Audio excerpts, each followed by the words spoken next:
तारीख थी 19 जून 2022 की। उत्तर प्रदेश के मथुरा जिले के थाना हाईवे क्षेत्र स्थित नगला बोहरा में रिटायर्ड फौजी तेजवीर सिंह का घर है। वे फरीदाबाद में सिक्योरिटी गार्ड की नौकरी करते हैं। शाम लगभग 5 बजे उनके घर का दरवाजा किसी ने खटखटाया। बोला शादी का कार्ड देना है। दरवाजा तेजवीर सिंह की बड़ी बेटी सोनम ने खोला। युवक शादी का कार्ड देने की बात कहता हुआ घर के अंदर आ गया। कार्ड के साथ मिठाई का डब्बा भी था। अनजान युवक को देखकर मां उससे कुछ पूछती है। तब तक युवक ने तेजवीर सिंह की बेटी सोनम पर शादी के कार्ड में छिपा कर लाए चाकू से ताबड़तोड़ प्रहार करना शुरू कर दिया। जब बेटी को बचाने उसकी मां सुनीता बीच में आई तो युवक ने उस पर भी चाकू से वार किए। शोर सुनकर आसपास के लोग भी जैसे जैसे घर की ओर दौड़ने लगे तो युवक खुद को कैद होने और लोगों के बीच कब्जे में आने के डर से खुद पर भी उसी चाकू से कई बार वार कर लेता है। इससे वह भी जख्मी हो जाता है और वहीं पर गिर जाता है। घर में हुए इस खून खुराबे को देख करके सोनम की छोटी बहन और छोटे भाई की हालत बुरी तरीके से खराब हो चुकी थी। घर में चारों तरफ खून ही खून देखकर वे डर से कांपने लगे। सोनम की मौके पर मौत हो गई थी, जबकि मां सुनीता गंभीर रूप से घायल थी और साथ साथ वो लड़का भी पूरी तरीके से घायल हो चुका था। इसी बीच जुटी भीड़ में से किसी ने थाना हाईवे पुलिस को भी इस घटना की सूचना दे दी। सूचना मिलते ही थाना प्रभारी वहां पर पहुंच जाते हैं अपने टीम के साथ। पुलिस आनन फानन में ग्रामीणों की मदद से सुनीता और उस युवक को हॉस्पिटल भेज देते हैं उनके इलाज के लिए, जबकि सोनम का मौत हो चुका था, इस कारण से उसके बॉडी को पोस्टमार्टम के लिए भेज दिया जाता है। पुलिस के द्वारा जांच शुरू की जाती है। हालांकि इस दौरान ना ही उस लड़के से कोई बातचीत की जा सकती थी और ना ही मृतिका की मां यानी सुनीता से कोई बातचीत की जा सकती थी। ऐसे में पुलिस के पास एक ही ऑप्शन था कि वो घटनास्थल तक जाए और वहां पर जाकर जरूरी सबूतों को जुटाए। पुलिस जब वहां पर पहुंचती है तब उनको कुछ चीजें बरामद होती हैं, जिसमें होता है चाकू, एक मिठाई का डब्बा और एक बैग। उस बैग के अंदर में ट्रेन का टिकट होता है और एक आधार कार्ड होता है। पुलिस इन सभी चीज़ों को अपनी कस्टडी में ले लेता है। उसके बाद मौके की कार्रवाई को निपटा करके सोनम के शव को पोस्टमार्टम के लिए भिजवा कर उसकी रिपोर्ट का इंतजार करती है। इस सनसनीखेज वारदात से सभी लोग परेशान हो गए थे। ग्रामीणों के अंदर में कई तरह की चर्चाएं शुरू हो चुकी थी कि आखिर वो लड़का कौन था, उस फौजी के परिवार से उसकी क्या दुश्मनी थी। लेकिन अभी तक ये सब चीज़ एक चर्चा ही था, असलियत किसी को कुछ भी मालूम नहीं था। घटना की सूचना पर फरीदाबाद से फौजी तेजवीर सिंह अपने घर आ चुके थे और थाने में उस लड़के के नाम का रिपोर्ट दायर कराते हैं। इस बीच पुलिस भी अपने स्तर से जानकारी जुटाने की कोशिश करते रहती है और सारे परिजनों से पूछताछ करती है। पूछताछ में जो कहानियां निकल कर आती हैं वो पूरी तरीके से लोगों को अचंभित करती हैं। और ये आजकल के नए लड़कों और लड़कियों में जो पाए जाने वाला जो समस्या है, उसी समस्या से जुड़ा हुआ ये भी एक कांड था।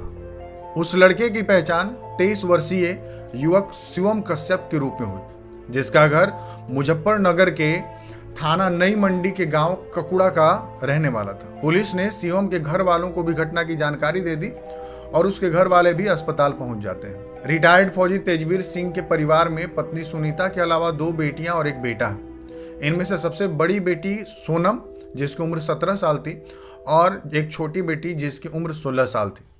उन दोनों से छोटा बेटा था। सोनम वहीं के एक बेहतर प्राइवेट स्कूल में 9वीं कक्षा की छात्रा थी। तेजवीर सिंह ये चाहते थे कि उनके बच्चे अच्छी खासी पढ़ाई करके अच्छे मुकाम पर पहुंचे, ऑफिसर बने। पुलिस ने सोनम की छोटी बहन व अन्य से बहुत ही गहनता से पूछताछ की। पुलिस की जांच और पूछताछ के बाद घटना के पीछे सोनम के कत्ल की जो कहानी सामने आई वो कुछ इस प्रकार से है। लूडो ऐप पर ऑनलाइन लूडो खेली जाती थी। 3 साल पहले इस खेल में मुजफ्फरनगर के शिवम कश्यप उर्फ अवि की पहचान मथुरा निवासी 17 वर्षीय सोनम से हुई थी। खेल खेल में दोनों की दोस्ती भी हो गई। अब दोनों की दोस्ती के साथ उनके बीच की नज़दीकियां भी बढ़ने लगी थी और इस नज़दीकी का नतीजा ये हुआ कि दोनों नोएडा में 2 बार एक दूसरे से मिल चुके थे और मिलने के बाद दोनों एक दूसरे से नंबर भी एक्सचेंज किए और उसके बाद उनके बीच बातें भी होना शुरू हो चुकी थी। दोनों फेसबुक पर भी चैट करते, साथ साथ जितने भी तरह से बात किए जा सकते हैं वो सारी बातें हुआ करती थी। सोनम की छोटी बहन को ये सारी बातें पता थी। अब इस तरीके से जब दो टीनेजर एक दूसरे के संपर्क में आए तो संपर्क में आने के बाद अब दोनों का धीरे धीरे मन के अंदर में प्यार जागने लगा और उस प्यार का नतीजा ये हुआ कि एक दूसरे को लेकर के बेचैनी, एक दूसरे को पाने के लिए मशक्कत करना, एक दूसरे से घंटों बातें करना, ये सारी चीज़ें सोनम और शिवम के बीच में चलने लगी थी। और ऐसे ही अपने भविष्य के बारे में सोचने लगना। हालांकि दोनों बच्चे थे, दोनों की अभी कोई अपनी जॉब गारंटी नहीं थी, अपना कंप्लीट एजुकेशन नहीं था।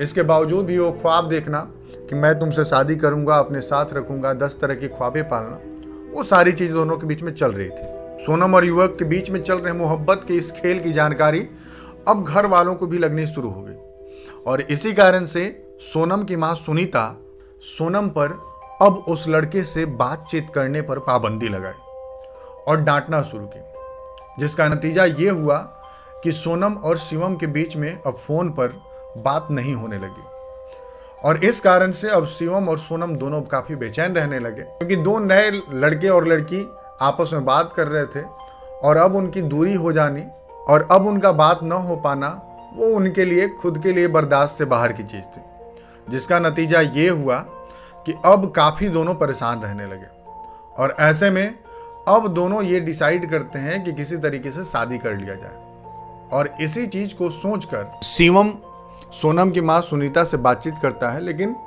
सोनम के परिवार वाले इस शादी को लेकर के एग्री नहीं करते। अब इस कारण से शिवम पूरी तरीके से बौखला जाता है और सोनम के पाने के चाह में अब वो किसी भी हद तक गुजरने को तैयार रहता है। शिवम सोनम की मां सुनीता से मिलने के लिए 19 जून 2022 को मुजफ्फरनगर से सुबह 8:30 बजे ट्रेन में सवार होकर मथुरा के लिए चल दिया था। उसने चाकू मुजफ्फरनगर से ही खरीद लिया था। चाकू उसके दिमाग में क्या आया था जिस कारण से वो खरीदा था, इसके बारे में तो नहीं बताया जा सकता, लेकिन वो खरीद कर वहां से चल दिया था। वह शाम 5 बजे मथुरा पहुंचा। मथुरा के गोवर्धन चौराहे से वो मिठाई खरीदा। शाम 6 बजे सोनम के घर पे पहुंचता है। शिवम सोनम के घर पे पहुंचने के बाद उसकी मां से बातचीत करना शुरू करता है और समझाने लगता है। इसी बीच दोनों के बीच बहसबाजी शुरू हो जाती है और उस बहसबाजी का नतीजा ये होता है कि सोनम भी अपनी मां का पक्ष रखती है, जिसका नतीजा होता है कि शिवम अपने सनक से बाहर हो जाता है और वो जो शादी का कार्ड एक सामने रखा था उसमें छिपा हुआ चाकू निकालता है और सोनम पर पूरी ताकत के साथ लगातार वार करता है, जिसका नतीजा ये होता है कि सोनम का दिल और फेफड़ा दोनों में चाकू आर पार हो जाता है और वो दोनों पूरी तरीके से फट जाते हैं और वहीं पर सोनम की मौत हो जाती है।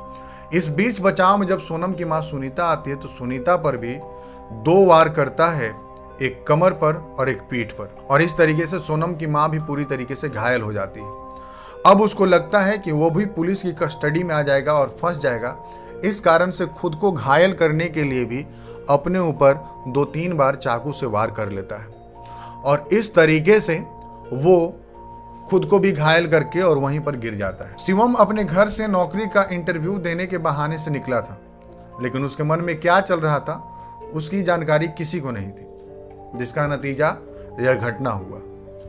आजकल हम अपने घर में छोटे लड़के या फिर जो भी यंग एज में इंटर कर रहे होते हैं उनको हम आज़ादी तो ज़रूर दे देते हैं, लेकिन उस आज़ादी के साथ हमारा ख्याल ये भी होना चाहिए कि वो कब किस तरह की चीज़ों को कर रहे हैं और उस पर कितना पाबंदी होना चाहिए, इस पर भी हम सभी को ध्यान देना चाहिए। और ऐसा नहीं करने के कारण इस तरह की कई सारी घटनाएं हर एक दिन घटती हैं और जिसका नतीजा ये होता है कि 2 घर का जो सुकून होता है, शांति होता है और 2 घरों की जो स्थितियां होती हैं वो पूरी तरीके से बिगड़ जाती। कहानी कैसी लगी कमेंट सेक्शन में ज़रूर बताइएगा और साथ साथ चैनल को ज़रूर सब्सक्राइब कीजिएगा अगर इस तरह की कहानियाँ सुनना पसंद करते हैं।